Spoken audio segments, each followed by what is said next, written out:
Hello students, कैसे हैं आप? आई होप आप अच्छे होंगे। तो आज हम डिस्कशन करेंगे क्लास नाइन्थ के प्रश्नावली 1.3 पर। इसमें क्वेश्चन हमारा है कि सिद्ध कीजिए कि √2 एक अपरमेय संख्या है। ठीक है स्टूडेंट्स, तो हम क्या करेंगे, मान लेंगे, माना √2 इक्वल टू P/Q। ठीक है स्टूडेंट्स, अब आप सोचेंगे कि ये P/Q को मान लेंगे क्योंकि ये अकेला है, तो इसके वटे में हम अपॉन में 1 लिख सकते हैं। ठीक है स्टूडेंट्स, तो हमने √2/1 को P/Q मान लिया। √2 के अपॉन में 1 लिखने से इसकी वैल्यू पर कोई फर्क नहीं पड़ेगा, ये 2 ही रहेगा, √2 ही रहेगा। ठीक है स्टूडेंट्स, अब हम क्या करेंगे, बोथ साइड वर्क, हम क्या करेंगे, दोनों साइड, दोनों तरफ वर्क करने पर, ठीक है स्टूडेंट्स, तो हो जाएगा हमारा √2 का स्क्वायर। ठीक है स्टूडेंट्स, और P/Q का स्क्वायर। ठीक है स्टूडेंट्स, अब √2 का ये स्क्वायर है, तो जब हम इसको बाहर निकालेंगे तो ये हमारा हो जाएगा 2। ठीक है स्टूडेंट्स, √2 की मल्टीप्लाई √2 से होगा तो हमारा 2 रह जाएगा। ऐसे ही यहाँ पे ये हो जाएगा हमारा स्टूडेंट्स P² अपॉन में Q²। ठीक है स्टूडेंट्स, आई होप आपको ये समझ आ रहा होगा। अब हम यहाँ से P² की वैल्यू निकाल लेंगे। जब हम P² की वैल्यू निकालेंगे तो Q² इस साइड चला जाएगा, तो P² इक्वल टू 2Q²। ठीक है स्टूडेंट्स, अब आपको लग रहा होगा कि P इधर कैसे आ गया, तो ये Q² जब हम इधर ले जाएंगे तो हमारा हो जाएगा 2Q² इक्वल टू P², तो उसको हमने पलट के लिख लिया कि P² इक्वल टू 2Q²। ठीक है स्टूडेंट्स, इसको हम नाम दे देंगे इक्वेशन 1। आई होप यहाँ तक आपको समझ में आया होगा। अब ये 2Q² है, ये किससे, 2 से विभाज्य है। ये 2Q² किससे, 2 से विभाज्य है। ये P² की वैल्यू भी सेम है, तो P² भी 2 से विभाज्य है, तो P भी 2 से विभाज्य है। ठीक है स्टूडेंट्स, तो हम क्या करेंगे, यहाँ P की वैल्यू मान लेंगे 2m, जहाँ पर क्या है, जो हमारा P है, m है, m एक पूर्णांक माना है हमने, पूर्णांक है। ठीक है स्टूडेंट्स, तो P² इक्वल टू 2Q² है, जहाँ 2Q² 2 से विभाज्य है, P² भी 2 से विभाज्य है और P भी 2 से विभाज्य है। तो P की हमने वैल्यू मान ली यहाँ पर 2m, जहाँ जो m है ये क्या है, एक पूर्णांक है। ठीक है स्टूडेंट्स, अब जो m की वैल्यू है, ये जो हमने मानी है, लेट करिए, वो हम क्या करेंगे, इस इक्वेशन में रख देंगे P² की जगह पर। ठीक है स्टूडेंट्स, तो समीकरण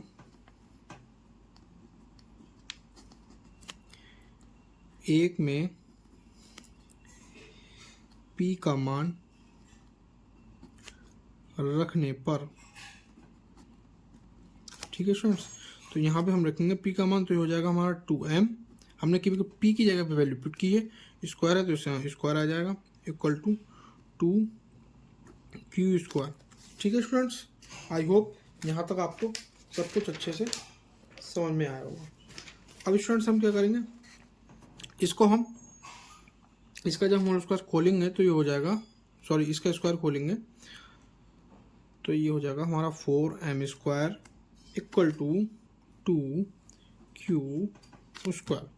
ठीक है स्टूडेंट्स, अब हम क्या करेंगे, Q² equal to 4m² upon 2।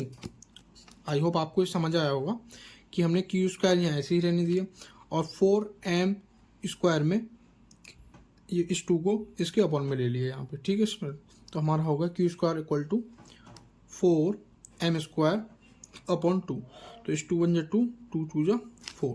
ठीक है स्टूडेंट्स, तो यहाँ जो हमारा रह गया वो हमारा रह जाएगा Q equal to 2m square. ठीक है स्टूडेंट्स, तो अब इसमें क्या है 2m, सेम उसी तरह जिस तरह हमने यहाँ देखा था, P square equal to 2Q square आया था, यहाँ भी 2m स्क्वायर किससे 2 से विभाज्य है,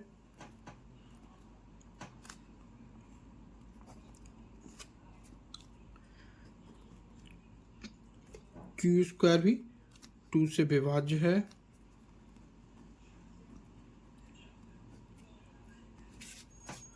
और Q भी 2 से विभाज्य है। ठीक है स्टूडेंट्स, इस पर क्या हुआ कि हमारा P भी 2 से विभाज्य है और हमारा Q भी P से M से विभाज्य है। सॉरी, P भी हमारा 2 से विभाज्य है और Q की जो वैल्यू आई हमारी वो भी 2 से विभाज्य है। तो P और Q, ये P और Q दोनों के मान 2 से विभाज्य हैं, अतः √2 एक अपरिमेय संख्या है। ठीक है स्टूडेंट्स, आई होप आपको ये समझ आया होगा। अगर P की वैल्यू और Q की वैल्यू दोनों 2 से भाज्य होती तो यहाँ पर √2 क्या होता, एक परमेय संख्या होती। आप एक बार दोबारा से समझ लीजिए। सबसे पहले हमने क्या करा, यथा सिद्ध कीजिए √2 एक अपरिमेय संख्या है। तो हमने क्या करा, इसको मान लिया और इसको हमने P/Q से कंपेयर कर दिया। इसको हमने मान लिया √2 को P/Q, इसके अपॉन में 1 लिख लिया। 1 लिखने से √2 की वैल्यू चेंज नहीं होती। दोनों तरफ हमने इसका वर्ग कर दिया। वर्ग करने से √2 का स्क्वायर इक्वल टू P/Q का स्क्वायर। जब √2 का स्क्वायर हुआ तो यहाँ 2 आ गया। √2 की मल्टीप्लाई हम 2 से करेंगे, 2 आएगा, इक्वल टू ये हो गया हमारा P square Q square. P square को हमने ऐसे ही रखा, Q स्क्वायर को हम 2 के साथ ले गए तो हमारी वैल्यू आ गई P square equal to 2Q square. इसको हमने नाम रख दिया समीकरण 1। अब क्या है, ये 2Q स्क्वायर है, ये भी 2 से विभाज्य है, P स्क्वायर भी 2 से विभाज्य है और P भी 2 से विभाज्य है। हमने क्या करा, P इक्वल टू यहाँ पे हमने मान लिया है, माना P इक्वल टू 2m, जहाँ पर क्या था m जो हमारा है वो एक पूर्णांक है। समीकरण 1 में P का मान रखने पर अब जो हमने वैल्यू मानी थी वो हमने क्या करी, इस समीकरण 1 में P की जगह पर इसकी वैल्यू रख दी। किस लिए, ताकि हम Q की वैल्यू पता कर सकें। हमने रख दी 2m स्क्वायर, उसके 2m का whole square equal to 2Q square. इसका हमने स्क्वायर खोला तो यहाँ पर आ जाएगा 2 की मल्टीप्लाई 2 से करेंगे 4, m की मल्टीप्लाई m से करेंगे तो m square equal to 2Q square. ठीक है, अब Q स्क्वायर हमने ऐसे ही रखा, 4m स्क्वायर के अपॉन में ये 2 इधर आ गया, 2 से 4 कट गया तो यहाँ बचा 2, तो ये हमारा वैल्यू यहाँ से बची Q square equal to 2m square. ठीक है स्टूडेंट्स, अब क्या हुआ, 2m स्क्वायर भी 2 से विभाज्य, सेम इसी तरह, और Q स्क्वायर भी 2 से विभाज्य है, Q भी 2 से विभाज्य है। तो क्या हुआ, P और Q जो हमने दोनों के मान अभी तक ज्ञात करे वो क्या है, 2 से विभाज्य हैं, अतः √2 एक अपरिमेय संख्या है। अगर Q और P दोनों की वैल्यू क्या होती, 2 से विभाज्य होती तो ये एक परिमेय संख्या होती। ठीक है स्टूडेंट्स, आई होप आपको ये समझ में आया होगा। अब हम चलते हैं नेक्स्ट क्वेश्चन की तरफ। हमारा क्वेश्चन है, सिद्ध कीजिए कि √7 एक अपरिमेय संख्या है। सेम उसी क्वेश्चन की तरह हम इसको सॉल्व करेंगे। ठीक है स्टूडेंट्स, बारीक से आप देखिएगा। अगर आप हमारे चैनल पर नए हैं तो चैनल को सब्सक्राइब कीजिए, वीडियो को लाइक कीजिए, और आपको मेरे समझाने का तरीका कैसे लगा आप कमेंट बॉक्स में ज़रूर बताइए। और मेरा ये नया चैनल है, मैं यहाँ 9, 10, 11, 12 सारे क्लासेस के लिए वीडियो लाने वाला हूँ मैथ्स से रिलेटेड। ठीक है स्टूडेंट्स, तो हम क्या करेंगे, इस √7 को क्या करेंगे, माना √7 इक्वल टू P/Q। ठीक है स्टूडेंट्स, P/Q इसलिए मान लिया क्योंकि √7 के अपॉन में हम लिख ले रहे हैं 1 से √7 की वैल्यू चेंज नहीं होगी। किसी भी नंबर के अपॉन में 1 लिखने से उसकी वैल्यू पर कोई फर्क नहीं पड़ता है। ठीक है स्टूडेंट्स, जहाँ क्या है P और Q एक पूर्णांक है और q नॉट इक्वल 0, ठीक है, मतलब नीचे वाला नंबर 0 नहीं है। तो स्टूडेंट क्या होगा, दोनों साइड, दोनों तरफ वर्ग करने पर, ठीक है स्टूडेंट, इसमें हम दोनों साइड वर्क कर देंगे तो क्या होगा, √7² अपॉन पी अपॉन क्यू का स्क्वायर, ठीक है स्टूडेंट। तो ये हमारा आ जाएगा 7 और ये हो जाएगा p² अपॉन q², ठीक है स्टूडेंट्स। अब यहाँ से हम क्या करेंगे, यहाँ से हम p की वैल्यू निकाल लेंगे। तो हम p की वैल्यू निकालेंगे तो q² इस साइड चला जाएगा 7 की साइड, तो p² equal to 7q²। I hope आपको ये समझ आया होगा। इसको रख लेंगे हम नाम समीकरण 1। अब क्या है यहाँ 7q², 7q² क्या है, 7 से विभाज्य है, ठीक है, और p² भी क्या है, 7 से विभाज्य है, p भी 7 से विभाज्य है। मतलब जो 7q² है ये भी 7 से विभाज्य है, भाज्य नहीं है। p² की जो वैल्यू वो भी 7 से विभाज्य है और p की वैल्यू भी 7 से विभाज्य। तो हम क्या करेंगे, ये हम दोबारा सेम उसी क्वेश्चन की तरह माना p इक्वल टू 7m, जहाँ m हमारा क्या है, m है एक पूर्णांक, ठीक है स्टूडेंट्स। अब जो हमने वैल्यू मानी है p इक्वल टू 7m, ये हमने इसलिए मानी है ताकि हम q की वैल्यू यहाँ से निकाल कर देख सकें। अब q की वैल्यू निकालने के लिए इक्वेशन 1 में हमें p की वैल्यू पुट करना पड़ेगी, ठीक है स्टूडेंट्स। तो समीकरण 1 में p का मान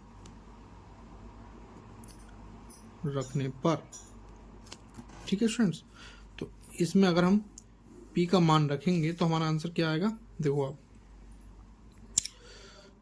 p का मान है हमारा 7m, तो हम रख देंगे 7m² और 7q²। तो हम ये स्क्वायर खोलेंगे तो हमारा क्या हो जाएगा, 7 से मल्टीप्लाई करेंगे 49m² इक्वल टू 7q², ठीक है स्टूडेंट्स। अब यहाँ से जब हम q की वैल्यू निकालेंगे तो हमारा हो जाएगा ये q² equal to 49m² upon 7, तो 7 बन जाए 7 जा 49 स्टूडेंट, ठीक है। तो यहाँ q² की जो वैल्यू हमारी निकल कर आ गई वो है 7m², ठीक है स्टूडेंट। अब सेम उसी तरह यहाँ क्या है, ये 7m² है, ये भी 7 से विभाज्य है,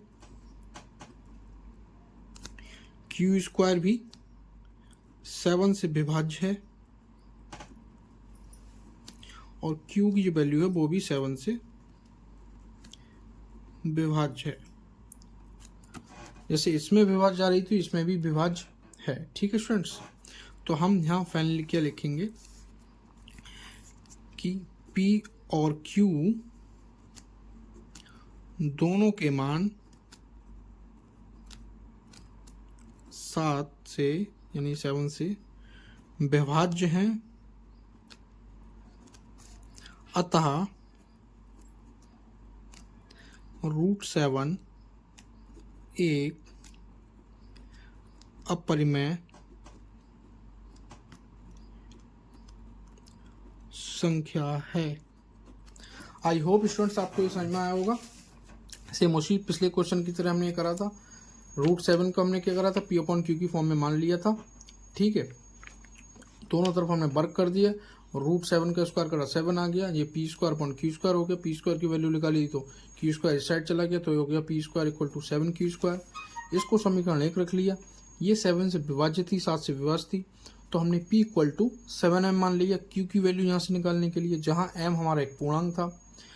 अब क्योंकि हमने p की वैल्यू ये मानी 7m, तो q की वैल्यू निकालने के लिए हमें समीकरण 1 में p का मान रखना था, तो इस p की जगह पे हमने 7m रख दिया। यहाँ पे देखिए आप वहाँ से हमारा जब हम स्क्वायर खोला तो हो गया 49m² इक्वल टू 7m²। तो यहाँ से हमारी क्यू की वैल्यू मिली हमें 7m², जहाँ 7m² भी 7 से विभाज्य था, q² भी 7 से विभाज्य था, 7 भी q भी 7 से विभाज्य था। तो p और q दोनों के मान 7 से विभाज्य थे, अतः √7 क्या है, एक अपरमेय संख्या है। आई होप आपको ये समझ में आया होगा, आप नोट करते रहिएगा साथ साथ। ये बहुत इंपॉर्टेंट क्वेश्चन है, एग्जाम में हर बार इस तरह का 101% एक क्वेश्चन देखने को हमें ज़रूर मिलता है। चलिए हम चलते हैं अपने नेक्स्ट क्वेश्चन की तरफ। अब हमारा क्वेश्चन है कि सिद्ध कीजिए 3 + 2√3 एक अपरमेय संख्या है।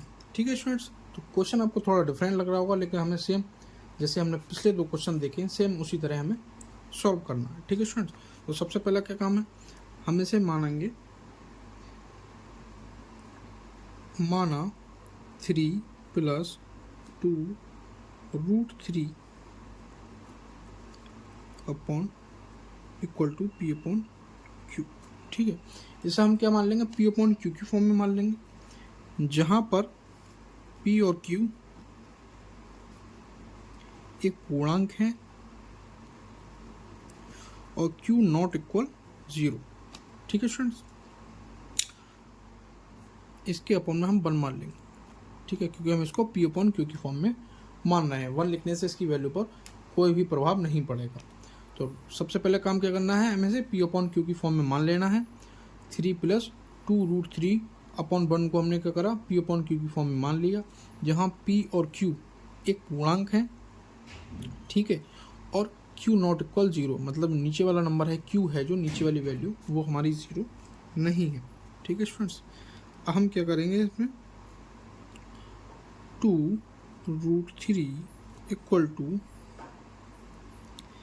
P/Q -3। हमने क्या करा, 2√3 को ऐसे ही लिख रहने दिया, इक्वल टू P/Q को ऐसे ही लिख रहने दिया। ये इधर 3 प्लस का है, ये 3 इक्वल के उस साइड हम ले जाएंगे, बराबर के उस साइड, ये 3 हमारा क्या होगा फिर माइनस का हो जाएगा। ठीक है स्टूडेंट्स, ये हमने ऐसे ही लिख रहने दिया, P/Q भी ऐसे ही लिख रहने दिया। इधर ये प्लस का था, बराबर के उधर ले जाएंगे तो माइनस का हो जाता है, तो हम ये इस साइड ले आए। ठीक है स्टूडेंट्स, अब 2√3 इक्वल टू इस Q की मल्टीप्लाई 3 में करेंगे तो ये हो जाएगा हमारा P - 3Q अपॉन Q। ठीक है स्टूडेंट्स, अब यहाँ हम लिखेंगे √3 equal to P - 3Q upon में 2Q। ठीक है स्टूडेंट्स, तो ये जो 2 था ये हम इसके Q के बराबर में ले आए, और यहाँ हमारा रह गया खाली √3। आई होप स्टूडेंट्स आपको समझ में आ रहा होगा। अब स्टूडेंट्स क्या है, ये जो नंबर है √3 नहीं, खाली ये P - 3Q और 2Q, ये क्या है, P - 3Q और 2Q। ये देखो P और Q की फॉर्म में भी है, पूर्णांक है, एक पूर्णांक है। ठीक है, पूर्ण नंबर है, और ये 0 नीचे वाला नंबर जो है, शर्त क्या रहती है, P और Q एक पूर्णांक होना चाहिए,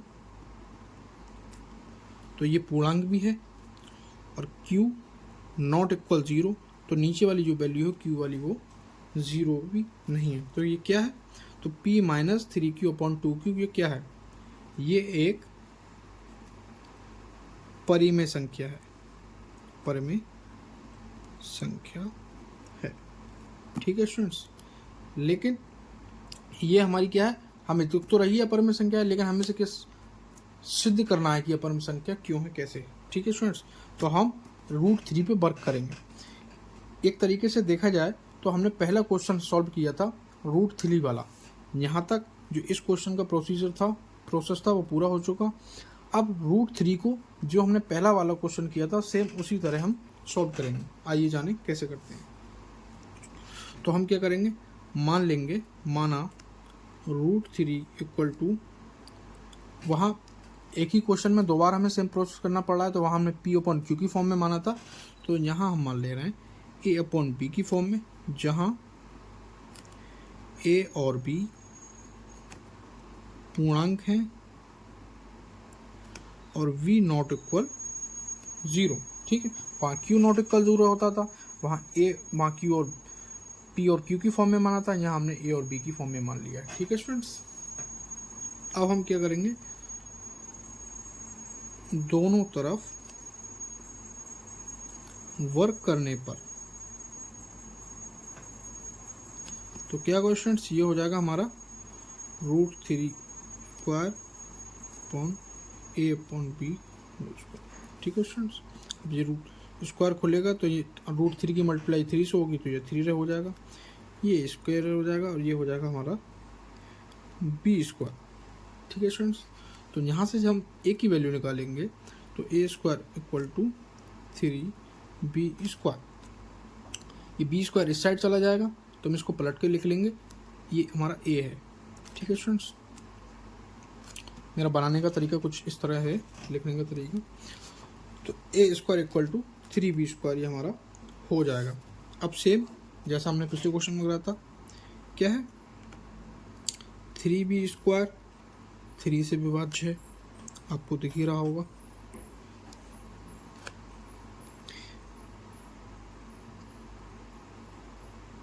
a² जो हमने वैल्यू निकाली है ये भी 3 से विभाज्य है,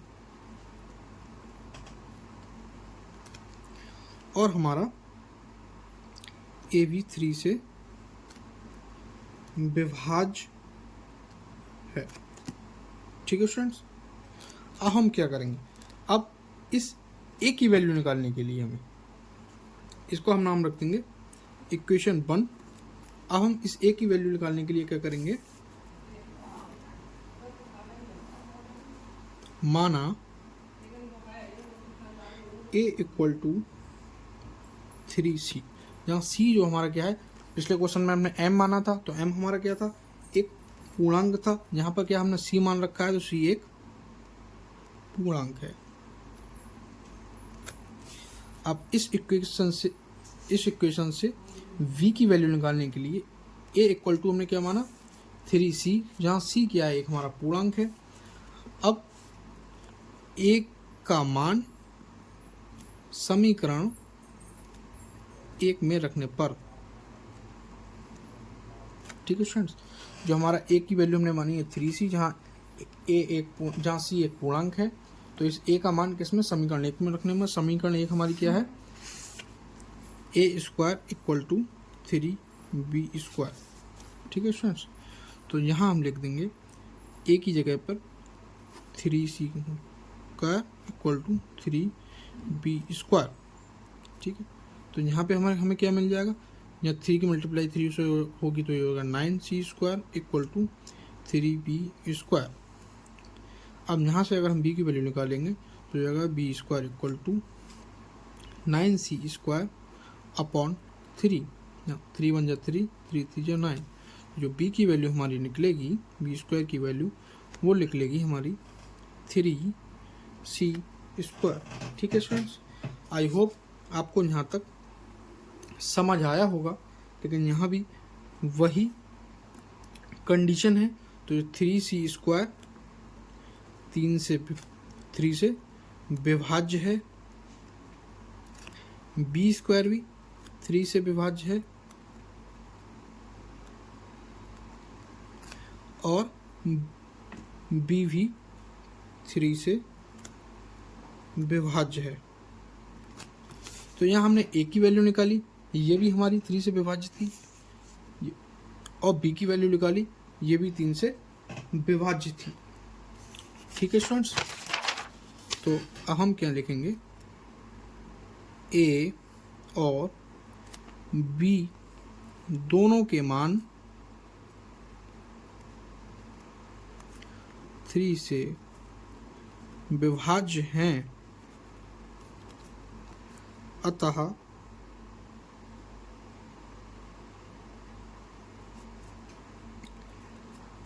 √3 + 2 √3 एक अपरिमेय संख्या है। यही हमारा आंसर हो गया, और यही हमें प्रूफ करना था कि 3 + √3 एक अपर में संख्या है। प्रूव्ड। ठीक है स्टूडेंट्स, आई होप आपको मेरा समझाने का तरीका अच्छा लग रहा होगा। अगर आपको मेरी वीडियोस अच्छी लग रही हों तो आप मेरे चैनल को सब्सक्राइब कीजिए, दोस्तों को शेयर कीजिए, ज़्यादा से ज़्यादा वीडियो को लाइक कीजिए। Thanks for watching.